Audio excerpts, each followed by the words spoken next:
Hey everyone, this is Kristen with Codex for another Boom Thursday review. And today I'm going to be reviewing all 5 issues of Alice Ever After from Boom Studios. This series is relatively new. It just ended its run at the end of August. But before we get to the review part, let's talk about who made it. So Alice Ever After was created and written by Dan Panosian, illustrated by Giorgio Spalletta and Dan Panosian, colored by Fabiana Mascolo and lettered by Jeff Eckelberry. And there are multiple cover variants that you can find online, some worth as much as $200 to $300 already. Now, let's talk about this. Alice in Wonderland. We all know the story and we all know that there are different variations of it. We have video games, we have TV shows, we have songs, we have multiple movies, multiple books. There's really not much that you can do with the story that we haven't seen before. And this comic is no exception. We have seen these versions of Alice before, but this one's just going to be a little bit different and twisty-turny. Now, I'm not going to get too spoilery here because I want you to go ahead and read it for yourself. Let's talk about the prose of this comic. So right now and right away, when you read it, it's a very quick read. Sucks you in right away. It has that gotcha, grab you moment right when you start. And with the illustrations, it keeps your attention.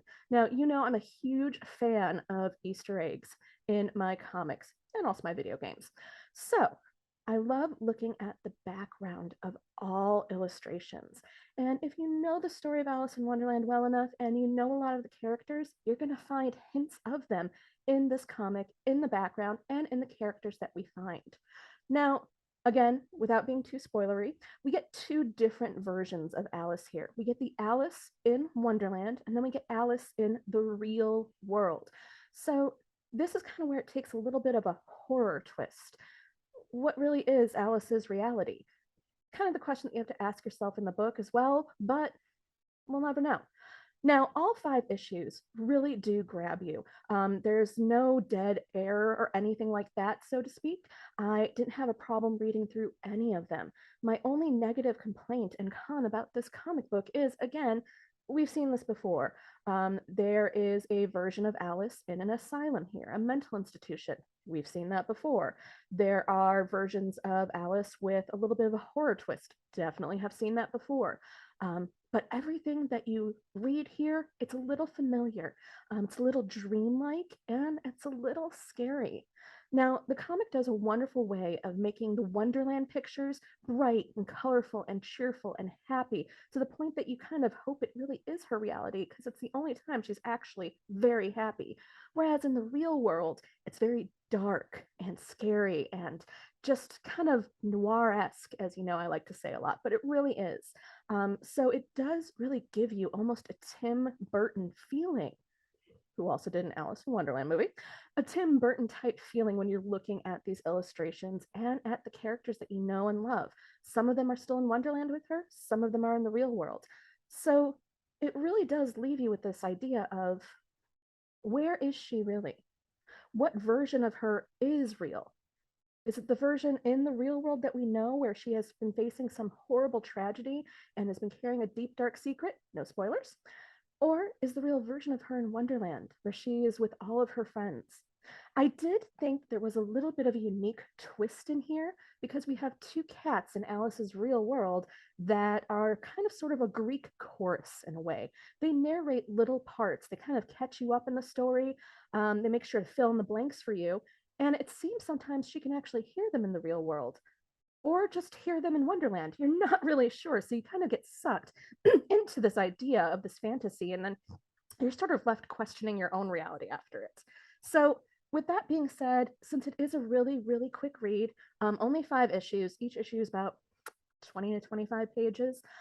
There's really not a lot for me to be able to say without spoiling the whole entire story. So I don't want to go too in depth. But I do want to say that just like in my review of Dark Blood, at the end, there's that little question mark.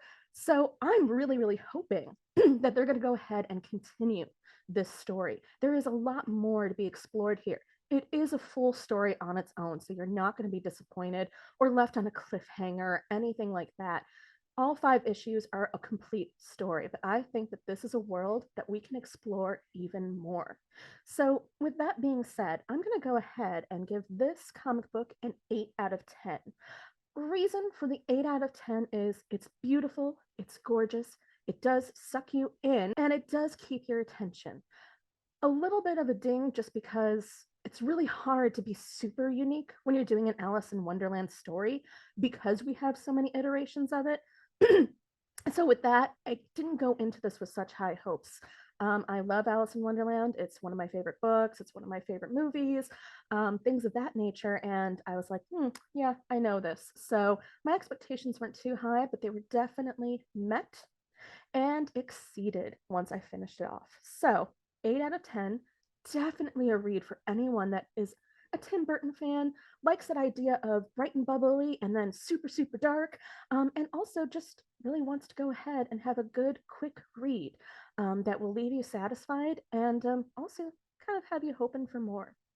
So that's it. I know it's a shorter review, but it is a shorter series, and I really do think that you should check it out for yourself. Now, with that being said, in case you've had time to forget who I am, I'm Kristen with Codex. This has been a Boom Thursday review of Alice Ever After, and I hope to see you in the next issue.